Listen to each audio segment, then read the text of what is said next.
नमस्कार। भाग्योदय विचार प्रवाह श्रृंखला के 62वें चरण में आप सभी का स्वागत, अभिनंदन। आज 1 अगस्त रविवार को आज एक बड़ी प्यारी सी कहानी, सत्य कहानी भारतवर्ष की एक गरीब परिवार की बालिका की आपको सुनाने चल रहा हूँ। आशा है आपको अच्छी लगेगी।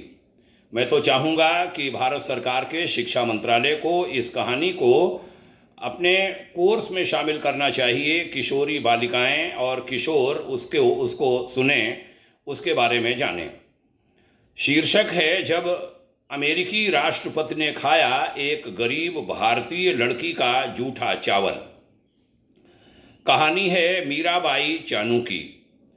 उस समय मीराबाई की उम्र 10 साल थी। इम्फाल से 200 किलोमीटर दूर नोंगपोक काकचिंग गांव में गरीब परिवार में जन्मी और 6 भाई बहनों में सबसे छोटी मीराबाई चानू अपने से 4 साल बड़े भाई सैखोम सातोम्बा मीतेई के साथ पास की पहाड़ी पर लकड़ियां बीनने जाया करती थी। एक दिन उसका भाई लकड़ी का गट्ठर नहीं उठा पाया, लेकिन मीरा ने उसे आसानी से उठा लिया और वह उसे लगभग 2 किलोमीटर दूर अपने घर ले आई। शाम को पड़ोस के घर मीराबाई चानू टेलीविज़न देखने गई तो वहाँ जंगल से उसके गट्ठर लाने की चर्चा चल पड़ी। उसकी माँ बोली, बेटी, आज यदि हमारे पास बैलगाड़ी होती तो तुझे यह गट्ठर उठाकर नहीं लाना पड़ता। बैलगाड़ी कितने रुपए की आती है माँ? मीराबाई ने पूछा। इतने पैसों की जितनी हम जिंदगी भर देख भी नहीं पाएंगे, माँ ने जवाब दिया। मगर क्यों नहीं देख पाएंगे? क्या पैसा कमाया नहीं जा सकता? कोई तो तरीका होगा बैलगाड़ी खरीदने के लिए पैसा कमाने का, चानू ने पूछा। तो गांव के एक व्यक्ति जो वहां मौजूद थे, उन्होंने कहा, तू तो लड़कों से भी अधिक वजन उठा लेती है। यदि वजन उठाने वाली खिलाड़ी बन जाए, जिसको वेट लिफ्टर कहते हैं, तो एक दिन जरूर भारी भारी वजन उठाकर खेल में सोना जीतकर उस मेडल को बेचकर तू बैलगाड़ी खरीद सकती है। अच्छी बात है, मैं सोना जीतकर उसे बेचकर बैलगाड़ी खरीदूंगी, बड़े आत्मविश्वास के साथ मीराबाई ने कहा। उसने वजन उठाने वाले खेल के बारे में जानकारी हासिल की, लेकिन उसके गांव में वेट लिफ्टिंग सेंटर था नहीं, आसपास भी नहीं था। उसने रोज ट्रेन से 60 किलोमीटर का सफ़र तय करने का निश्चय किया। शुरुआत मीराबाई ने इम्फाल के खुमन लंपक स्पोर्ट्स कॉम्प्लेक्स से की। एक दिन उसकी ट्रेन लेट हो गई, रात का समय हो गया। शहर में कोई ठिकाना रहने का था नहीं, कोई उसे जानता भी नहीं था। उसने सोचा कि किसी मंदिर में शरण लेनी चाहिए और कल अभ्यास करके फिर अगले दिन शाम को घर जाना चाहिए। एक अधूरा निर्माण हुआ भवन उसने देखा, जिस पर आर्य समाज मंदिर लिखा हुआ था। वह उसमें चली गई। वहाँ उसने देखा एक पुरोहित जी बैठे हुए हैं, जिनको उसने बाबा कहकर पुकारा और रात में रहने की अनुमति मांगी, शरण मांगी। बेटी, मैं आपको शरण नहीं दे सकता। यह मंदिर है और यहाँ एक ही कमरे पर छत पड़ी है जिसमें मैं सोता हूँ। दूसरे कमरे पर छत अभी डली नहीं, एंगल पड़ गई है। पत्थर की सिल्लियाँ भी आई पड़ी हैं, लेकिन पैसे ख़त्म हो गए, काम नहीं करा पाया हूँ। तुम कहीं और शरण ले लो। मैं रात को कहाँ जाऊँगी बाबा? मीराबाई बोली। मुझे बिन छत के कमरे में ही रहने की इजाज़त दे दीजिए। अच्छी बात है, जैसी तेरी मर्जी, बाबा ने कहा। वह उस कमरे में मिट्टी को इकट्ठा कर उसके ऊपर ही सो गई। अभी कमरे में फर्श तो डला नहीं था, छत नहीं थी तो फर्श कहाँ से होता। लेकिन रात के समय बूंदाबांदी शुरू हो गई और उसकी आँख खुल गई। मीराबाई ने छत की ओर देखा। दीवारों पर ऊपर लोहे की एंगल लगी हुई थी, लेकिन सिल्लियाँ तो नीचे थीं। आधा अधूरा जीना भी बना हुआ था। उसने नीचे से पत्थर की सिल्लियाँ उठाईं और ऊपर एंगल पर जाकर रखना शुरू किया। फिर थोड़ी ही देर में दर्जनों सिल्लियाँ कक्ष की दीवारों के ऊपर लगी एंगल पर रखते हुए उसने कमरे को छाप दिया, छत बना ली। उसके बाद वहाँ एक बरसाती पन्नी पड़ी थी, जिसे ऊपर डाला और फावड़ा और तसला उठाकर मिट्टी भर भर कर ऊपर छत पर सीढ़ियों पर डालना शुरू किया। इस प्रकार मीराबाई ने छत तैयार कर ली। बारिश तेज हो गई और वह अपने कमरे में आ गई। अब उसे भीगने का डर नहीं था, क्योंकि उसने उस कमरे की छत खुद ही बना डाली थी। सवेरा हुआ, बाबा ने देखा छत डाली हुई है, बड़ा आश्चर्य हुआ। बाबा ने उस बच्ची को मंदिर में हमेशा के लिए शरण दे दी, ताकि वह खेल की तैयारी वहीं रहकर कर सके। वहाँ से जो स्पोर्ट्स कॉम्प्लेक्स था वह पड़ोस में ही था। बाबा उसके लिए खुद चावल तैयार करके खिलाते। मीराबाई ने कक्षों को गाय के गोबर और पीली मिट्टी से लीप कर बड़ा सुंदर बना दिया था। समय मिलने पर बाबा उसे एक किताब थमा देते, जिसे वो पढ़कर उन्हें सुनाती, और उस किताब से उसके अंदर धर्म के प्रति आस्था जागी, साथ ही देशभक्ति की भी उसमें भरती चली गई। उसके बाद मीराबाई चानू 11 साल की उम्र में अंडर 15 चैंपियन बन गई और 17 साल की उम्र में जूनियर चैंपियन का खिताब अपने नाम वेट लिफ्टिंग में किया। लोहे की बार खरीदना परिवार के लिए बहुत मुश्किल था। मानसिक रूप से परेशान हो उठी मीराबाई ने ये समस्या बाबा को बताई, तो बाबा बोले, बेटी चिंता मत करो, शाम को आओगी तो तुम्हें बार तैयार मिलेगा। वह शाम को आई तो बाबा ने बांस की बार बनाकर तैयार कर दी, ताकि वह उससे अभ्यास कर सके। बाबा ने उसकी भेंट कुंजू रानी से कराई। उन दिनों मणिपुर की महिला वेट लिफ्टर कुंजू रानी स्टार थीं और एथेंस ओलंपिक में भी खेल चुकी थीं। इसके बाद तो मीराबाई ने कुंजू रानी को अपना आदर्श मान लिया और कुंजू रानी ने बाबा के आग्रह पर उसकी हर संभव सहायता करने का बीड़ा उठा लिया। जिस कुंजू रानी को देखकर मीरा के मन में विश्व चैंपियन बनने का सपना जागा था, अपनी उसी आइडल के 12 साल पुराने राष्ट्रीय रिकॉर्ड को मीरा ने 2016 में तोड़ दिया, वह भी 192 किलोग्राम वजन उठाकर। वर्ष 2017 में विश्व भारोत्तोलन चैंपियनशिप अनाहाइम कैलिफोर्निया संयुक्त राज्य अमेरिका में उसे भाग लेने का अवसर मिला। मुकाबले से पहले एक सहभोज में उसे भाग लेना था। सहभोज में अमेरिकी राष्ट्रपति मुख्य अतिथि के रूप में पधारे थे।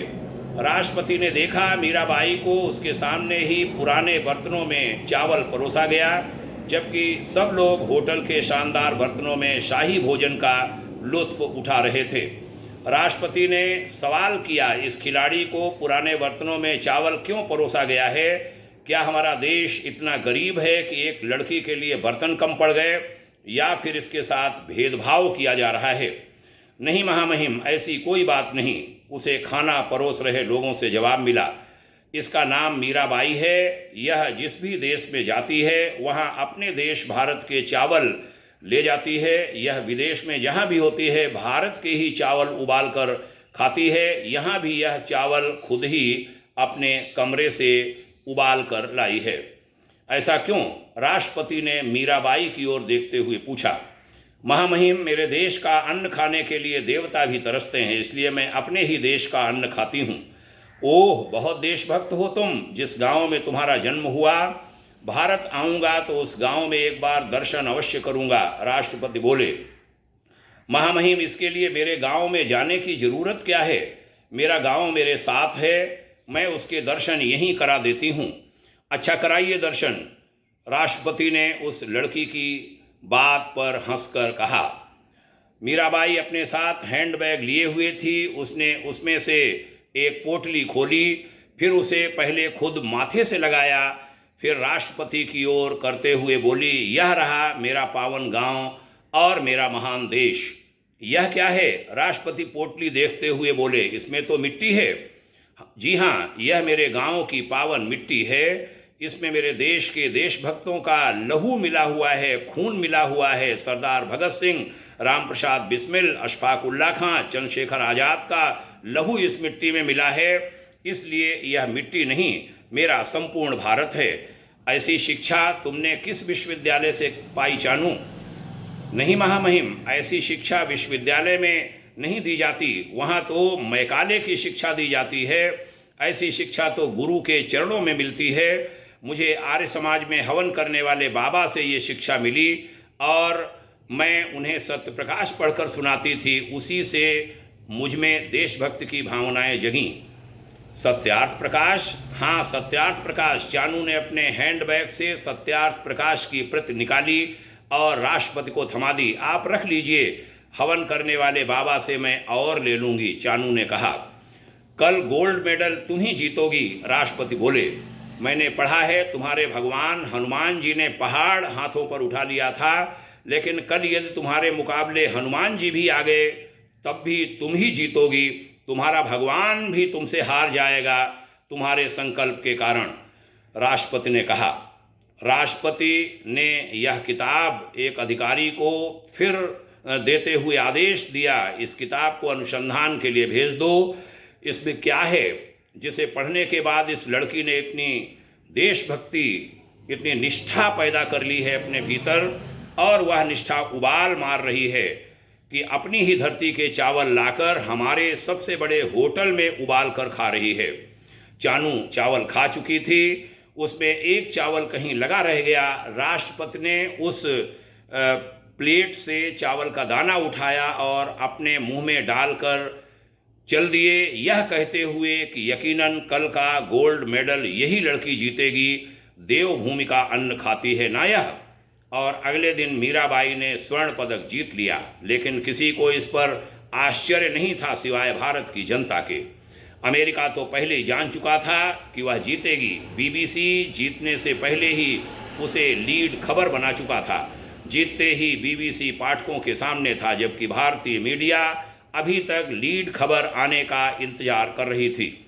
उसके बाद चानू ने 196 किलोग्राम, जिसमें 86 केजी स्नैच में तथा 110 किलोग्राम क्लीन एंड जर्क में था, का वजन उठाकर भारत को 2018 राष्ट्रमंडल खेलों का पहला स्वर्ण पदक दिलाया। उसके साथ ही उन्होंने 48 किलोग्राम श्रेणी का राष्ट्रमंडल खेलों का रिकॉर्ड भी तोड़ दिया। 2018 राष्ट्रमंडल खेलों में विश्व कीर्तिमान के साथ स्वर्ण पदक जीतने पर मणिपुर के मुख्यमंत्री श्री एन वीरेन सिंह ने 15 लाख की नकद धनराशि देने की घोषणा चानू के लिए की। 2018 में उन्हें भारत सरकार ने पद्मश्री पुरस्कार से भी सम्मानित किया। यह पुरस्कार मिलने पर मीराबाई ने सबसे पहले अपने घर के लिए एक बैलगाड़ी खरीदी और आर्य समाज मंदिर के बाबा को मंदिर पक्का कराने के लिए 1 लाख रुपए उन्हें गुरु दक्षिणा में दिए। वेद वृक्ष की छांव तले पुस्तक का एक अंश हमने आपको सुनाया है। यह भारत की बहादुर बालिकाओं की कहानी है और ऐसी कहानियाँ बड़ी प्रेरणा देती हैं। हमारे शिक्षा मंत्रालय को ऐसी कहानियों को अपने कोर्स में शामिल करना चाहिए और अपने विद्यार्थियों को उपलब्ध कराना चाहिए पाठ्यक्रम में। यह आग्रह भाग्योदय फाउंडेशन भारत सरकार के शिक्षा मंत्रालय से, शिक्षा मंत्री से और माननीय प्रधानमंत्री जी से करता है। आपने इस कहानी को ध्यान से सुना। हमारा अनुरोध है यह कहानी अपने संपर्क के सभी किशोरियों को सुनाएं, खासकर उन बच्चों को जो गरीबी के कारण आगे नहीं बढ़ पाते, आगे बढ़ना चाहते हैं तो वह सोचते हैं कि हम आगे गरीबी में कैसे बढ़ सकते हैं। उनको ऐसी कहानी प्रेरणा देगी। बहुत धन्यवाद कहता हूँ सुनने के लिए। आपको प्रणाम। जय हिंद, शुभकामनाएं। ओम शांति।